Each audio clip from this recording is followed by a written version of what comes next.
And we are going to resume our meeting to consider evidence on the Scottish Parliament Constituents and Regions Order for 2025. And the committee is joined today by Professor Ailsa Henderson, Chair of Boundaries Scotland, and Kirsty Maver, who is Secretary to Boundaries Scotland. Can I welcome you both to the committee today? And can I invite Professor Henderson to make some brief opening remarks, after which we'll move to questions from the committee. Perfect. Thank you very much for the invitation to be here today. And also thank you very much for allowing us to reschedule this meeting. The 5th was our commission meeting, but we know we've inflicted on you an inconvenience. So thank you very much for that adjustment.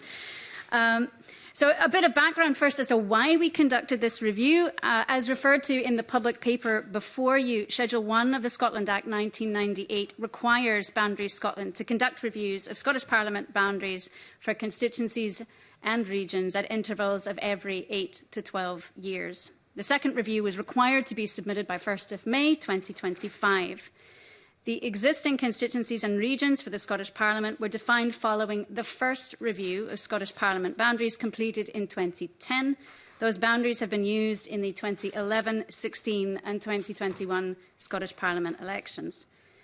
The review rules require us to use electorate, not population figures, and since the first review, the electorate of each constituency and region has changed, with people moving into and out of areas, as well as moving within the same area. And as a result of these changes, some MSPs now represent considerably more or fewer electors than others. For example, Cumbernauld and Kilsyth has 51,210 electors, while Linlithgow currently has 76,337.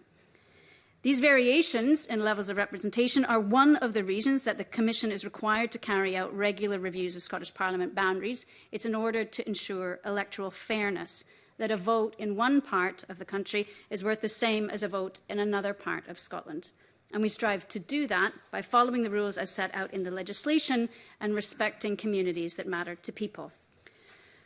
The rules, as set out in the Scotland Act 1998, are provided in full in Sections 7 and 8 of the public paper before you. We are required to review the boundaries of 70 of the 73 constituencies, with 3 protected constituencies in Orkney, Shetland and Nahilin and Anyar being reserved and outside the scope of our review. The remaining 70 must meet a set of requirements which must, so far as practicable, be consistent throughout the whole of Scotland. So in short, the 4 rules governing our review of boundaries are: Rule 1 requires us to have regard to the boundaries of local government areas. Rule 2 requires us to set boundaries so that the electorate of each constituency is as near the electoral quota as is practicable. Rule 3 allows us to take account of special geographic circumstances, and Rule 4 requires us to take account of inconveniences and local ties. And sometimes those 4 constituency rules governing our review can be seen as conflicting. Each rule is either caveated with as far or as near as is practicable, or the rules state that we are allowed to depart from them in certain circumstances. The Commission must therefore exercise its discretion in deciding the appropriate weight of each, and we must also make recommendations that work for the whole of Scotland. 2 rules govern our review of regions. Rule 1, a constituency must fall wholly within a region, and Rule 2, the regional electorate of a region must be as near the regional electorate of each of the other regions as is practicable, having regard to special geographic circumstances. As well as making recommendations about boundaries for the 70 constituencies and 8 regions, we are also required to recommend the name by which each constituency and region should be known, and the designation, county or borough, for constituencies. We started the review in September 2022 using the electorate data recorded at the time. We calculated the electoral quota as 59,902 by dividing the total electorate of the 70 constituencies by the total number of constituencies under review, and also worked out the average electorate of the 8 regions, 531,320. Our review is guided by the Venice Commission's, that's the European Commission for Democracy Through Law's Code of Best Practice in Electoral Matters, which recommends that electoral areas should seldom exceed 10% and never 15%, except in really exceptional circumstances. This is also the guide that previous Holyrood and local reviews have followed. We noted at the start of the review that changes in the population and electorate have varied across Scotland. Some constituencies experienced significant increases in their electorates. Examples would include Almond Valley, Linlithgow, the Edinburgh constituencies and East Lothian, whereas others have had a falling number of electors, for example, Carrickcumnock and Doon Valley, Glasgow Maryhill and Springburn. Appendix C of our final report sets out the existing constituencies and regions as at 1st of September 2022, together with the divergence from the electoral quota. To assist with meeting Rule 1 for constituencies, we developed provisional proposals for constituencies in council area groupings. So we calculated a theoretical entitlement for each local authority and then grouped local authorities, aggregated them up to get as close to a whole number as possible.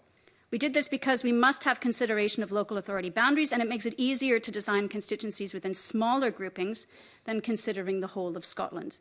These groupings were a useful tool, but were not restrictive, and we did change the groupings during the review when we felt we could arrive at better constituency designs. We consulted on provisional proposals for constituencies between May and June 2023. Over 3,200 comments were submitted during that consultation phase and were followed by 6 local inquiries between December 2023 and January in Musselburgh, Kilmarnock, Clydebank, Johnston, Newton Mearns, Edinburgh and Peebles. The local inquiries were held where councils had objected to the proposals, that was 4 of them, or where there had been a high number of responses and the Commission felt it would benefit from gathering more information, that was 2 of them. Following this initial consultation, we consulted on our proposals for constituencies a further 4 times in April, May of 2024, September, October of 2024, January, February of 2025, and right to the wire, March, April 2025. The submission responses in each of those rounds were, as I said, just over 3,200, then dropping to 1,120, then dropping to 250, dropping to 27, and then dropping to 2. Consultation responses and the information we gathered during the local inquiries helped us to develop our boundaries throughout the stages of the review. For the regions, we first consulted on these in September, October 2024, and a further 2 times in January, February, and then in March of 2025. Consultation responses for those went from 300 to 23 to 5 respondents. On local inquiries, we held further local inquiries in Falkirk, Whitburn and Paisley in response to objections by local authorities to our proposals. Some of these local inquiries were well attended by members of the public as well as elected officials, and this helped to strengthen our understanding of local communities and ties. Overall, we held 9 local inquiries and considered the Assistant Commissioner's reports at the relevant stage and before making our final recommendations. We submitted our final report on 30th of April 2025, and that sets out the process that we followed, the number of consultations and local inquiries, and how the rules were applied when making the final recommendations for both constituency and region designs. We also provide detail of our approach to recommending names and designations. For our final recommendations for constituencies, if we're thinking of the different rules that we have to follow, they include 59 of 73 constituencies contained within a single council area. At the start of the review, 61 of 73 were within a single council area. Looking at Rule 2, we include recommended constituencies where the number of electors now ranges between 49,535 and 68,871. This is an improvement from the start of the review where the range was from 49,000 to 76,000. We've improved the electoral quota simply by increasing the number of constituencies that are within 5% and 10% of the quota and minimising the number that are over 10%. 34 recommended constituencies have a variation from the electoral quota of less than 5%, whereas at the start of the review that was 26. 28 recommended constituencies now vary between 5 and 10, whereas at the start of the review that was 30. 8 recommended constituencies have a variation from the electoral quota between 10 or over 10%, and at the start of the review that figure was 14 constituencies.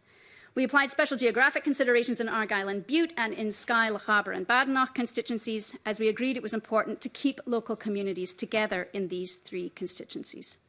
Our final recommendations for regions include 1 region unchanged, Mid-Scotland and Fife, 2 regions with minimal changes to their boundaries and their names remain the same, Highlands and Islands and North East Scotland, 3 recommended regions have changes to their boundaries and larger changes to their boundaries and retain their existing names. That's Glasgow, South of Scotland and West Scotland.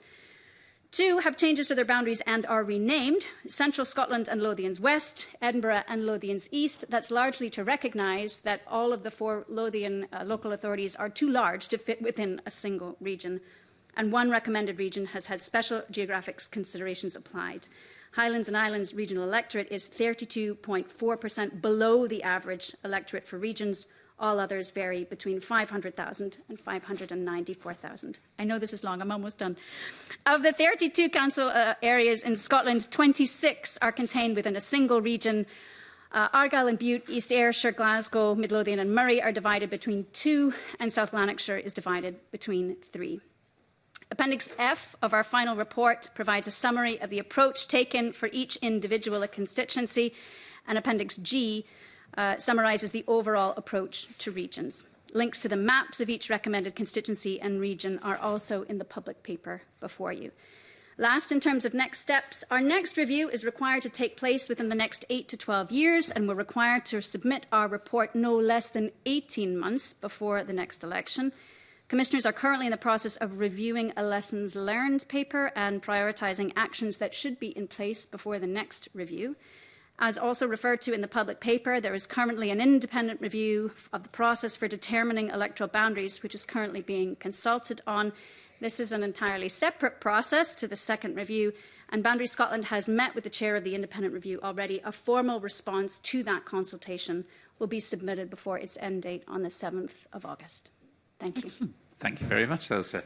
I'm happy to start, but I'm also happy to open up to the committee if anyone has any urgent ones. Well, why don't we start with your small question, then I can come to you, Rona. And yeah, it's just on the naming of the regions. I'm not sure why have we chosen to make it less clear for the public by making it Lothian West and Lothians East rather than just calling it Edinburgh and East Lothian, for example, which makes it quite clear what the local, and vice versa, and Central Scotland and West Lothian. Yeah, it's an interesting point, but I think it is connected to our naming policy. So we have a policy of not including the name of a council unless the name of the entity and the name of the council are entirely coterminous. So we wouldn't name a constituency East Lothian unless it was all of East Lothian. And so with this, we've not referred to Midlothian at all in that. And so what we've done is we've moved to a situation where we had a Lothian region that included some of Edinburgh and some of the other Lothians, but did not include East Lothian at all. So East Lothian was a Lothian, but not included in the Lothian region before. Little slither of things that were falling into East Lothian. Pardon? There was a small. Anyway, yeah, okay. The bit that was captured in an Edinburgh constituency, but the bulk of East Lothian was in a South of Scotland constituency and therefore did not have its name represented in its region. So we felt that this actually clarified the situation and also reminded people that the Lothians include Edinburgh, East and West and Midlothian, and therefore we should reflect the fact that they are not contained within a single region. Okay. Rona. Thank you, Convener. Good afternoon. Just some sort of general questions from me, to be honest, because it's not something that I've really focused on much over the years. So it seems from the notes that we've got that there's there's a number of objections. Is that fairly normal when you start the process of changing boundaries, and are they usually from local authorities, and what's the proportion of actual individual residents that would object?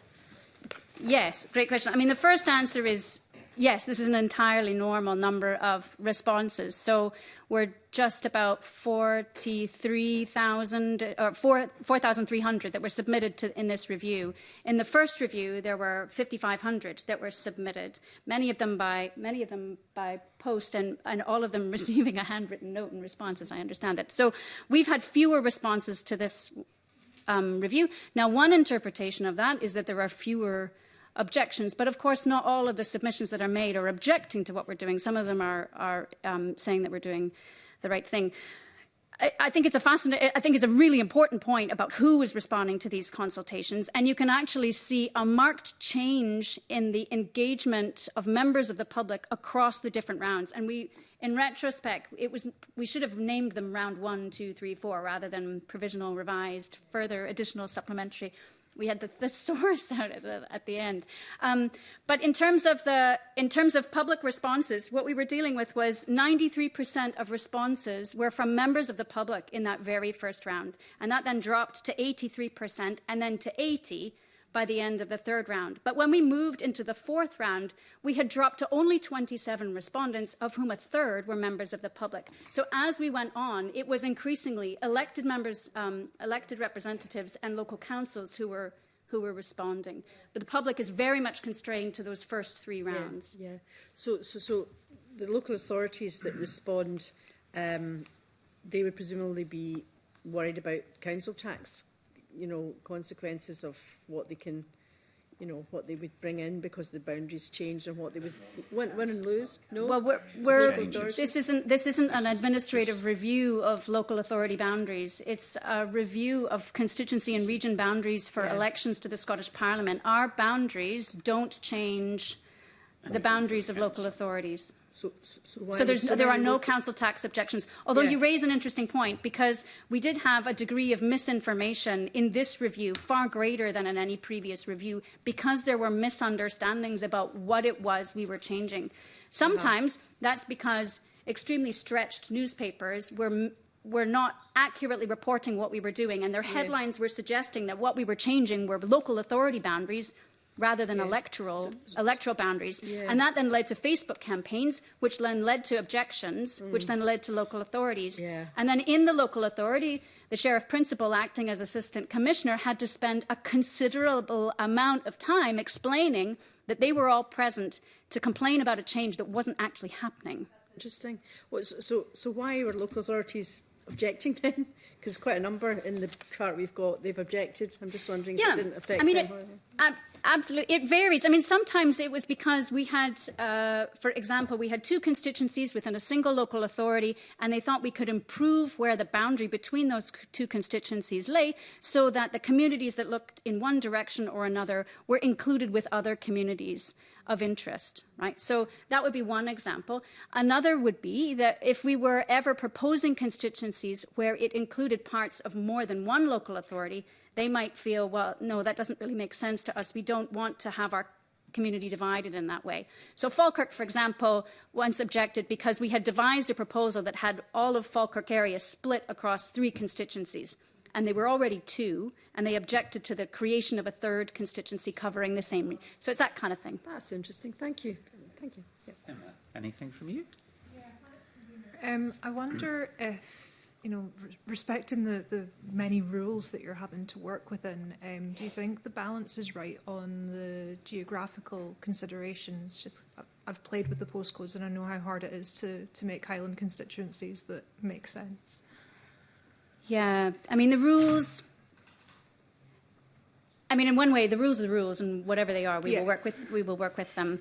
And we are also grateful for the flexibility that they provide, because I used to sit on the Boundary Commission for Scotland, and when you're doing reviews for Westminster, you're constrained to 5% over or under the quota, and that is a really inflexible rule, and it really doesn't work well in certain parts of Scotland, right? So we're very grateful for the flexibility that these rules provide in certain circumstances. But there are challenges. The numbering of them sets up in people's minds that is the order of importance, when actually when you read the rules, they are all heavily caveated or conditional on each other. So the first rule is as near as is practicable. The second one is as far as is practicable. And then there's also a statement in Rule 2 that says we can depart from it entirely if we feel that 2 neighbouring constituents, we can depart from Rule 1 entirely, attention to local authority boundaries, if we feel that it's going to create neighbouring constituencies with very different levels of electoral representation, with different deviations from parity.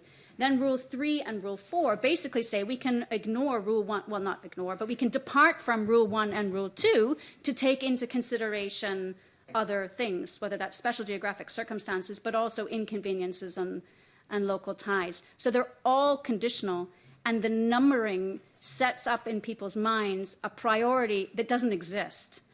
And so that's one thing. And then the second thing is that when we're doing local reviews or Westminster reviews, it is very clear that parity is the most important rule, and everything else softens it slightly when you're looking into it. But that's the rule that drives the others. And the Holyrood Review rules are not like that. There are 4 things we have to simultaneously look across. And so sometimes that's why we've had, I think that's also why we have had a longer series of back and forths in terms of consultation around these things. How often do you find that the back and forth is things like rurality and island communities? Because I'm aware that, you know, when you've got Orkney and Shetland protected, it's a totally different situation from when you're trying to look at playing around with Argyll and Bute. Are there ever points where you think actually there's a serious consideration needing to be given here? I mean, it's a good point. Shetland, Orkney, and Helena and Yar are protected, which then means with Argyll and Bute, we had no change to the constituency at all. So that it has exactly the same number of electors at the start of the review as it does now. So we conducted, for example, an island communities impact assessment, looking at the impact of our constituencies on island communities. So 3 are protected. Argyll and Bute was unchanged. The Skye constituency has stretched out. That was not in our initial proposals. That was at the request of consultation responses who did not want a ward divided and therefore wanted community ties to be taken into consideration when we considered that. That constituency. The change didn't happen at the island end of the constituency, but it does make that island constituency very large. And there was no change to Cunningham South. North, no without change. Was there? No. Yeah. In Argyll and Bute is still the lowest number of electors in the constituency. Yeah. And I guess in terms of Skye, it does mean, you know, less representation in a way because you're a smaller percentage of the overall constituency because it's been made bigger. It is. Yeah. I mean, it has been, and partly that's also an attempt to resolve the issue that the population in Scotland was moving largely from west to east, but also within Highland was moving into Inverness. And so we had to move the boundaries around Inverness to solve that problem. But as you solve one problem, another pops up. And so it's a balancing act of trying to make sure that you've not identified a solution that works ideally in one setting, but then inflicts problems on neighbouring areas. Your other option would have been to split Inverness in half again, and I think you'd have got a few more objections to that. Yeah, we did have different formulations of what to do up there and different responses to those, yeah. Brilliant, thank you, Emma. I've got a couple of questions. The first is in relation to the characterisation of how close the proposed constituencies and regions are to the numbers compared to the previous. Were you taking as the baseline the electorate number back in September, rather than the differences when the current constituencies and regions were set? Because as a comparator, it seemed to me to make more sense to look at the previous review and say this was the number that were within 5%, 10%, or any up to 15% on the figures that had created those, rather than take the baseline of the electorate and say, at the end of this, we now have this many within it. So that because I think the change is interesting, because I think it reflects the population move, the demographic move that's existed. But also, it then explains whether or not throughout these processes you're getting closer to the Venice Commission proposals along with the 4 rules. Yes, and I mean, that question taps into what we've been trying to do is address passive malapportionment in the design, right? So we weren't comparing our design to the purity of the first design. We were comparing it to what did the first design now look like, given that there's been population movement. And so we compared what was going on based on the September 1st electoral register, because that was the date at which we designed the review. And it's a comparison or an examination of those data that allows us to understand how has perhaps an ideal solution become imperfect over time because of passive malapportionment. This movement of people means that what was equal is now no longer equal. And so what we have to do is solve the problem of unequal representation existing, because we had a situation where the vote in one constituency was worth less than 2/3 of a vote in another constituency, and that's not right. Absolutely. I'm not questioning the right, wrong bit. What I'm questioning is the comparator and the Yes. change to say this is now where we are at. This is where we are at following this current proposal, rather than this is where we were at the start of the last, and this is how we've changed. You know, because I think one of the challenges that we've had, and I think you've hinted at that with regard to the process, that the public's understanding of this is far, far removed from the reality of it. And they are frequently confronted with questions that, as an individual living in a town, living in a village, living on an island, they go, don't be ridiculous. And then there's a big learning curve to find out what effectively the 4 rules in relation to the constituency and then the others are.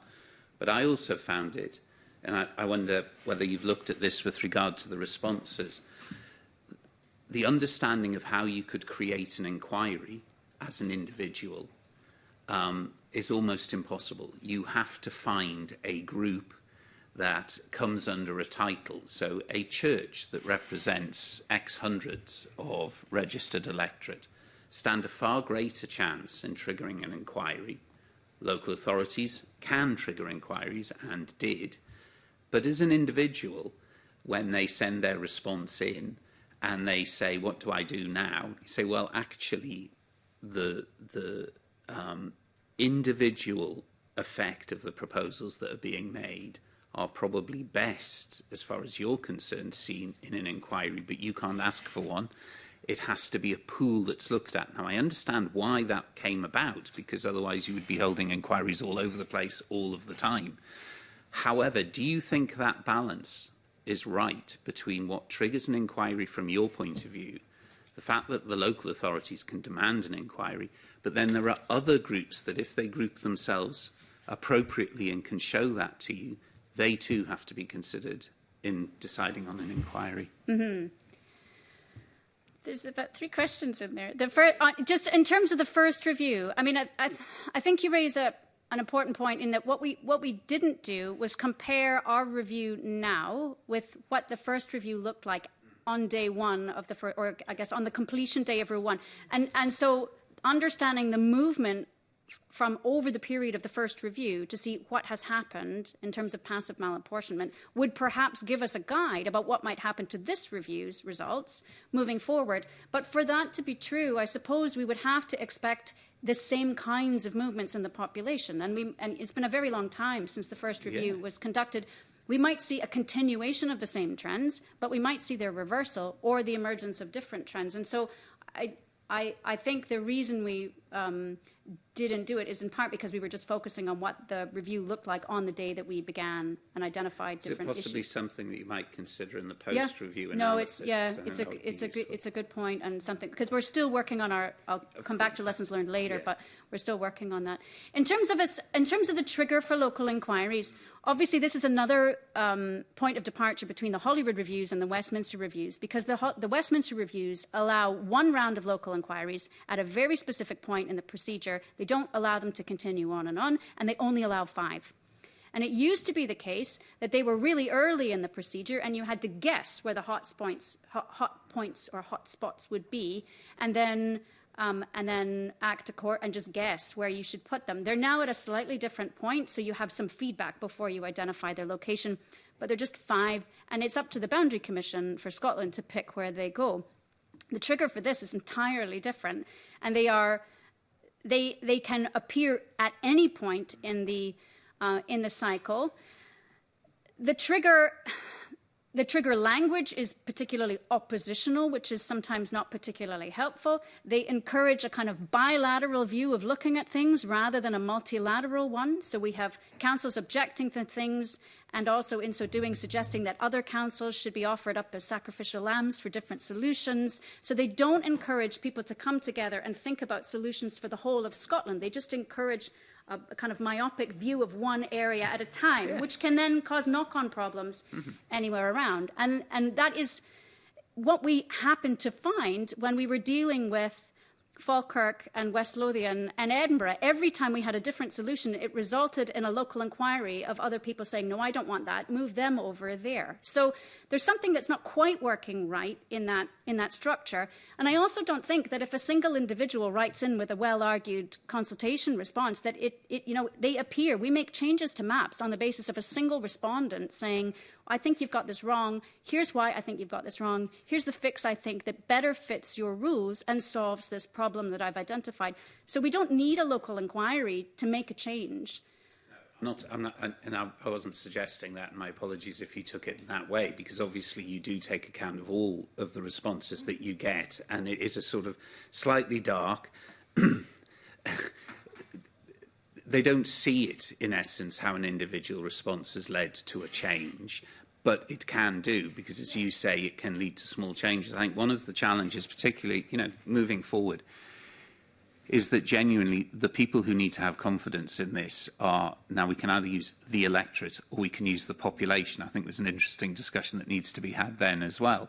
But actually that is the group that need to have confidence in the system, so that, should and rightly, last Parliament across Europe that still involves itself to the extent that we do here step away from that, that confidence exists within the public, that the process is firstly understandable, secondly they see what their influence is, and then thirdly the result that comes out, even if it disagrees with what they want, they understand why it's been reached. And I think your comment about, in essence, the adversarial nature of the way the inquiries go, that everyone wants to shove the problem onto somebody else, and you're the people who are actually having to do that. And I think Edinburgh is a classic example of just move it around the wheel, and everyone complains. But that inquiry process, those rules are here, in essence, whereas the 4 rules and the regional rules sit within the Scotland Act. So they're the much harder to change from our point of view. But actually the inquiry trigger sits with you, does it? Well, not quite with you, but that is something that could be looked at to, as you say, perhaps have a more cooperative public inquiry, which is solution-focused rather than just not here. Yeah, I mean, it's the triggers in is statutory, but you're absolutely right. And one about we can do more than what we are required to do in the legislation. And so one of the things we were talking about in our lessons learned is how do we create space for a more open discussion, a multilateral discussion, possibly involving COSLA, for example, or bringing multiple, because what we were often finding was that the point of contention was where multiple local authority boundaries were converging, and we had to identify constituencies over that area. And so the ability to bring together 3 or 4 local authorities at the same time to try and identify a mutually acceptable solution would have been helpful. And because it wasn't in the legislation, and because also the ability to call a local authority at any point also means the timing is not in our own control, it meant that we were focused on making sure we met our deadline rather than what could we layer on top of the process to improve things. But we've got a number of things we're going to look at and see if we can identify improvements. I mean, another thing about local inquiries is that the legal advice we got was that they had to be face-to-face. And obviously in this day and age, that is a massive inconvenience, particularly if you're talking about constituencies that are very large, and people, it would be much more convenient for people to be able to join in online. The timings of the inquiries, you tended to have them in 2 sessions, a sort of daytime and an evening one, which is sensible because people work. But again, actually, the day of the week that it was inconvenient for a number of people, and it is very easy to find reasons why something is not working. But I think looking at the way that the inquiries are conducted, the expectation on individuals, because certainly subjectively individuals who spoke at inquiries that I was aware of, they weren't professional witnesses. They weren't sure what to expect. The good thing is at the end of it, a lot of them were amazed at how nice the experience had been, that it wasn't adversarial. Yeah. But even just the phrase inquiry, because it has an understanding across Scotland that's perhaps not the most positive, people were extremely concerned about just interacting with that. And again, I wonder whether the challenge that came out with some of the inquiries and then the subsequent inquiries that had to happen, whether, as you describe the system you'd like to move to, would answer a lot of those challenges before they become challenges? Yeah. Does that make sense? Possibly. I mean, in the Westminster system, they're referred to as public hearings rather than local inquiries, and that's something to an it. important distinction. Can I just pick up on a few points about the rules? Because again, it actually boils down to the language and the understanding that's made. So, as you say, in essence, all 4 rules should sit and be looked at the same time simultaneously, and you gently move between the 4 quadrants to try and come up with the best results. However, there are some challenges in that, because the Rule 1, which is Rule 1, I'll just call it that, is prefixed with "as far as practicable," but talks about regard being had for the boundaries of the local government areas. Yes. So even before you're talking about electorate numbers in it, the public see it's supposed to be the local authority area. And in essence, I think that's how most people probably perceive all of the parliamentary stuff that they have, even though it certainly isn't for Westminster, and it's far from it now here at Holyrood. Then Rule 2 talks about the strict application of Rule 1. So there is statutory evidence to say that Rule 1 has to be strictly applied, but then it's prefixed with, it opens with "so far as is practicable." So we now have a misunderstanding, and I pick those 2 rules specifically because of the concerns that have been expressed to me, where an individual MSP is representing up to 3 local authorities, in which a lot of the concerns of their actual work is a tension between those 3 local authorities. So we have a situation where someone in a school placing can be in another constituency with another constituent MSP, but the high school is in their constituency. It makes the role very difficult. And looking back as to why it began as boundaries of the local government, they were the very specific reasons it was put in there. Because as an MSP, as a constituency MSP, you are representing your constituents that fitted into a local authority area. So you could advocate for them, but you could also defend against others coming in. And from a practical MSP's point of view, it does make a tension that's really difficult to reconcile. But secondly, it's also a challenge for constituents. So am I expecting a comment? I'm not sure. Is it something that it perhaps would be meritorious for the appropriate group to look at, committee to look at? Yeah, I mean, the rules as we read them are that Rule 1 is caveated in its very first outing, and then in Rule 2, paragraph 2 of Rule 2 is that we can depart from the strict application of 1 in these circumstances. Then Rule 3 begins with we can depart from the strict application of 1 and 2, and then Rule 4 is we need not aim to give effect in all circumstances to Rules 1 to 3. So that to us doesn't suggest that Rule 1 is, although stated first, is the most important. And we're absolutely not saying that we don't think that local authority boundaries are important when we design them. That's why the very beginning of our process is to create those council groupings, so that we are working within areas that allow us to pay attention to local authority boundaries. We also pay attention to the internal boundaries of local authorities. We pay attention to ward boundaries, and we try to minimise. We've made improvements. There are far fewer split wards, for example, in this solution than is the case in the status quo. And there is something potentially that if instead of that it said boundaries of local government areas, it had said ward boundaries. Yes, I know. That's why we don't report that when we show how we meet the rules. Yeah. And the challenge then, and I'll put this to you, is that your explanation for decisions, when people raise questions about why did you do that, you tend to point at one of these specific rules rather than saying actually it's an amalgam of rules and this is the consensus that we've come to. Well, in the report, when we talk about why we've identified a particular constituency, we identify how it meets all of the rules. So we talk about how it meets Rule 1, the extent to which it meets Rule 1, the extent to which it meets Rule 2. If we've applied special geographic circumstances, as we did in 2 constituencies, we clarify that. And if we've deviated from parity, for example, we also refer to why we've done so, if it was to do with inconvenience or local ties, for example. So we don't just pick one rule and explain the constituency on the basis of the one, but rather for all 4, we address how we've met each of the 4.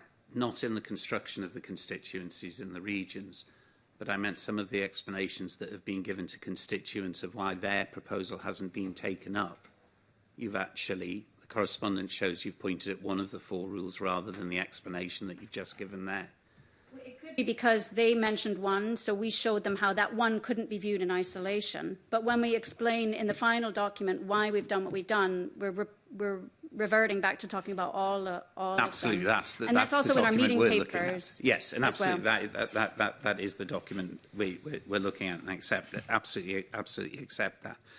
Again, you opened in your discussion about talking about the very, very strong suggestions through the Venice Commission of what the deviation should be, and it does go up to 15%. And that, in essence, speaks to the weight of value of an individual vote in any area. That's why it exists. So my vote is the same value as. But so much of the Scotland Act talks about, in essence, moving away from that, where the circumstances of an area speak to that. Do you feel that you have enough flexibility to reflect the intention of the Scotland Act, which I think speaks to what Emma was talking about, the association of some of the islands outside of the protected islands? You've spoken else about the distances that exist in some of the constituencies. Is there sufficient flexibility in there for you to reflect, and this is the difficult bit, reflect what you have to achieve, or actually reflect what the people of Scotland expect to be achieved by creating constituencies and then grouping those into regions? Mm-hmm. I think our view is that we're very grateful for the flexibility that we have in it compared to other rules that are in operation around the UK. So compared to the 5% rule in Westminster, but also to the new 10% rule in Wales. So their rules were very similar to ours, but with their new legislation, they just, one might say, tied their own hands by putting a 10% limit on there. And that means that you can't really have flexibility around geographic, special geographic circumstances, for example. Next question. Do you welcome that level of flexibility, or actually, as an explainer, the 10% or the 5% is actually much easier for people to understand, even though they may not agree with it? It is undoubtedly easier for people to understand. Yes, and also it's easier to understand the letter of it. It's easier to understand the principle of it as well, and it's also easier to put metrics on it. So it's measurable in a way that the others are much harder to measure whether you're actually doing, because also the view of a local community and the boundaries of that local community are often very much up for debate. So we would have people communicating from different parts of a proposed community and suggesting that the boundary be moved in one direction or another. And so it is much easier for people to understand and much easier for us to measure our success, for example, if that. And is that much easier on which to attach automaticity of boundary changes than what we have here to justify handing over? Well, all I would say is that the Westminster move to automaticity followed the 5%, the imposition of a 5% rule in Westminster, and the introduction of automaticity in Wales coincided with the move to a 10% 10% parity measure. So they were. It does appear to be connected in other legislation. And would you welcome that? Or would you like to consider that? Because I know there is a consultation going on. Perhaps that question is best left till after the consultation is finished. We would be delighted to come back and talk to you about the independent review of the procedures on automaticity. We have seen a draft paper prepared by the Secretariat. We have had a first meeting with Andrew Kerr, who is leading that independent review. So we'll be preparing a formal commission response on that. So I wouldn't want to put words in the mouths of my No, that's fellow fine. commissioners. Very sensible, very sensible. I am sort of coming to the end of my questions. You may be... I hope you're disappointed to learn, but I fear not. If we just look at the regional...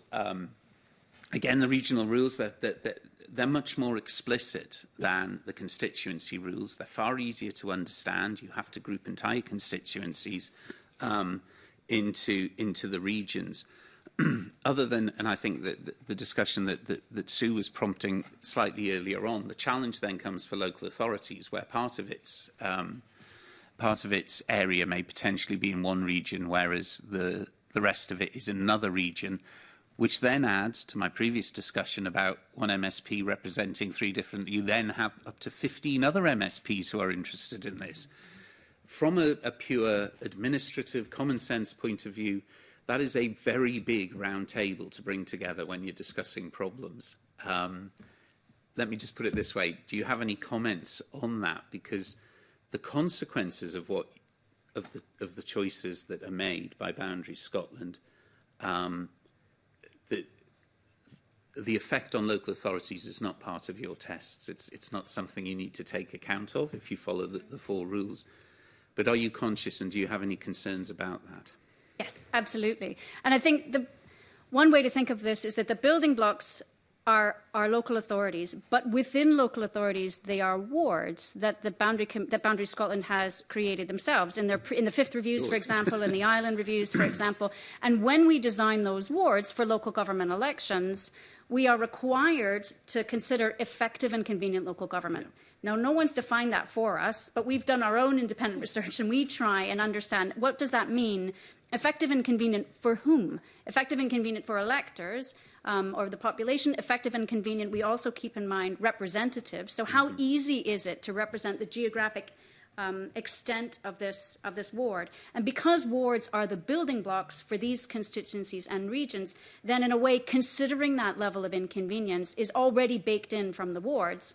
And then we also consider it as part of Rule 4. Its inconvenience is listed in Rule 4. And it also ties in with special geographic circumstances as well, in the extent that we do look and see how easy would it be for a single representative to represent this area. And so we did respond to suggestions that actually it was very difficult to physically get from one part to another part, and therefore we should change things to keep transport links in mind. And that came up in the very beginning as a result of the local inquiry in Peebles, when we were looking at transport links and what impact that might, how might that make an improvement in the boundaries that we identify. Can I just ask, here's a strange question because I don't know the answer to it.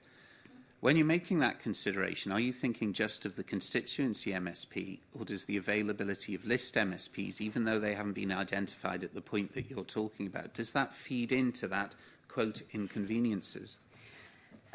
No, in part because we are required to create constituency boundaries first and then create regions, having then created the constituencies. So we don't open back up the constituencies when it comes time to looking back. Although, whenever we identify a constituency, we say subject to, not identifying problems. Right at the end, was like problems elsewhere. Tweets in relation to that. Emma, but I mean, to a certain extent, part of this is a function of the electoral system, which is not in our. Which is not in our gift. Oh, you are presented with this jigsaw without a picture. I fully appreciate that you have to put together. A 15-region solution would look very different than what we have. Sorry, Emma, you wanted to... Yeah, can I just ask, should inconvenience be considered for regions? And I say that as someone who, much as I love my region, it's over half of Scotland's landmass, so it is quite difficult on a practical level to represent that large an area, particularly, thinking about transport links. I have to go to Glasgow to get to parts of my region from Inverness. Yeah, it's a good question. I mean, if we were picking the rules by which we did a boundary review, we might have a whole host of suggestions for improvements.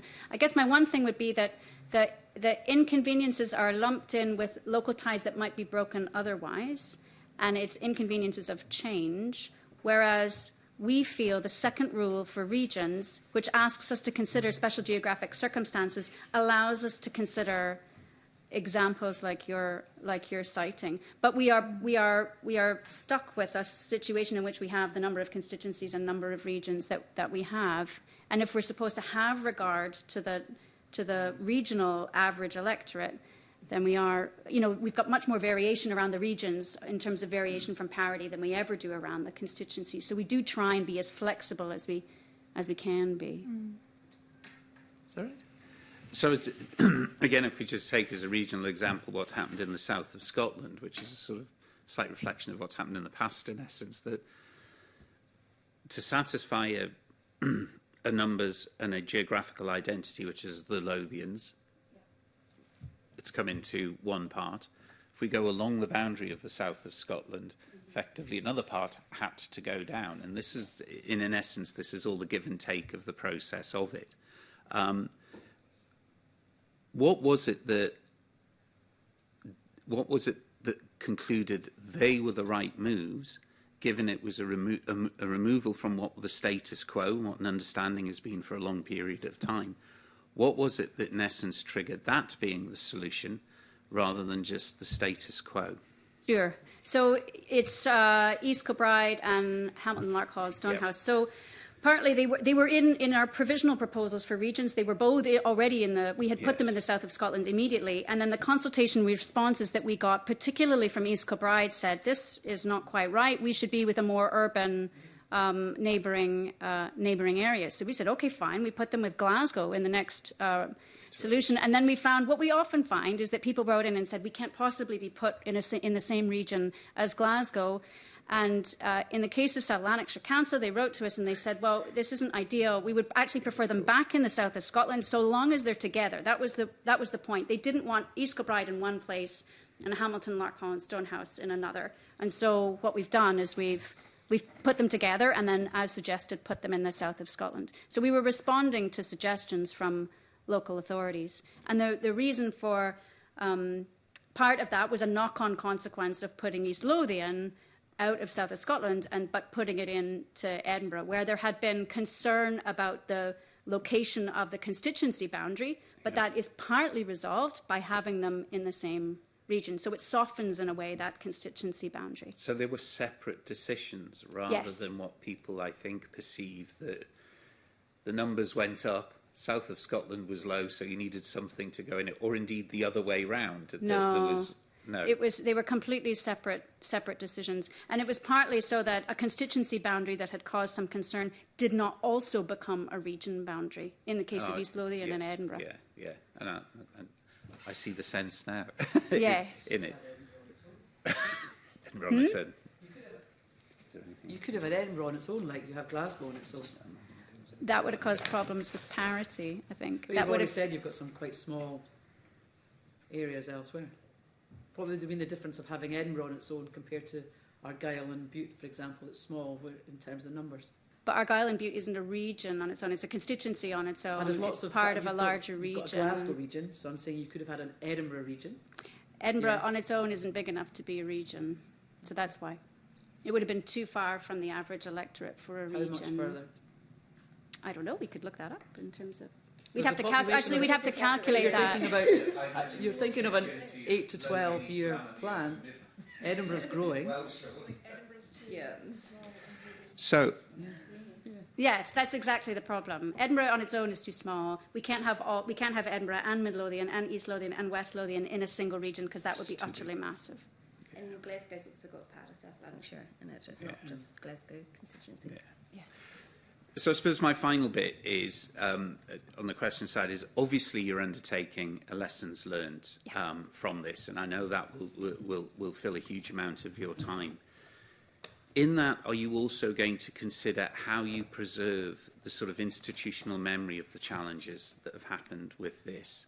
Because I think the institutional memory from the earlier boundary changes politely was possibly lost in a sense, and it seemed to be not a new learning curve, absolutely not, because I know there was huge amounts of work went into this, but it's how do you capture and preserve the lessons learned so that next time it runs even more smoothly, more successfully, with a better understanding from the electorate of what's happening. Yeah, and that's an important issue because of the timing of our Yes. appointment periods, which are 4 years renewable for 4, and the timing of these every 8 to 12. Now, in my case, I was a commissioner and then became a deputy commissioner, so the So clock restarted. And then when I became a deputy chair, and then when I became chair, the clock restarted again. So it is entirely possible that one of our current commissioners stays on in a different role. And I would also point out that when we did the 5th review of local reviews, we had a smaller commission then, but the chair and I and 2 other commissioners all joined at exactly the same time at the very start of the review, and there was only one solitary deputy chair who had previously been there. So it's a common thing, and because of that, we always do draft up immediately a lessons learned document, and that's why we've started to do that. And so if we're thinking of our lessons learned for this time round, one of them is about understanding how the rules can constrain what we're able to do. One of them is about challenges around different interpretations of the rules. And then the third is around communicating our proposals. And so to a certain extent, the rules aren't really in our gift, so we just deal with what we have. But in terms of communicating our proposals, we are required, for example, to use public display notices. But they were actually a very small... They were responsible for a very small part of the traffic that ended up on our consultation portal. So we've tried to move into aspects of social media advertising that are and Facebook was remarkably responsible for most of the traffic that we got in our consultation porthole. But we pay for a mapping facility on our consultation porthole. Only 141 people used the mapping function in the first round of more than 3,000 responses. So we do have questions about to what extent is that money well spent, allowing that mapping? Are there different ways that we can reach people, particularly offline communities, to make sure that they're aware of our work? And then we also have the enduring issue of misunderstanding and not knowing that what we're doing is changing electoral boundaries rather than local authority boundaries. And you yourselves will know that the social media environment has slightly moved quite a bit, even during the course of this review. So platforms that we might have used previously to reach people, like Twitter, for example, became functionally useless as the review went on. So some of the lessons learned that would be applicable now, in 8 years' time, the media landscape might be entirely different. So we're just sort of we're trying to give advice that identifies principles by which you can identify what is the best thing to do, what's an effective use of our budget, how can we reach people, so that people can then evaluate that in light of whatever environment they're in, political environment, media environment they're in 8 years' time. And will those lessons learned be a public document? Yes, they always are. I know. Excellent. Yep. My very final question, because it's just a mischievous one, is it the map or is it the description that's the final arbiter of the new constituencies and the regions? Which is the governing part, your maps or the written descriptions that sit with the government in your paper? I think it's the written descriptions as then applied to the digitised boundaries. I think they took pains to make sure that the written description then connected to the maps, was my understanding. So, Yes. it's driven by the written description. I think the so, map yes. is illustrative of the consequences of it on the ground. Yes. That's their understanding. Perfect. And those are then working through the digitised boundaries. The that we- digitised boundaries that we fit now in. have. Yeah, So we've been yeah, making absolutely. corrections on those digitised boundaries throughout to make sure that those are consistent. Is there anything that you would like to see change, other than perhaps automaticity? I'll put that to one side, before the next go around this circle, particularly, I think, with regard to the Holyrood boundaries for this place. Is there anything, given that we have 8 years, who knows, what would your wish list be? I have one. I would welcome the opportunity to come back and share that with you so that I can check that my wish list is the same as the wish list of my fellow commissioners. An open invite to Wonderful. you at the right Yes, moment. thank Can I you. thank you very much for coming and giving evidence? Thank you. We will now move into private and consider the evidence that we've been given. But thank you for coming today and sharing so fully the journey of the current boundary reviews, for which hopefully we are coming to an end of. Thank you very much indeed. Thank you. I'll now move this into private.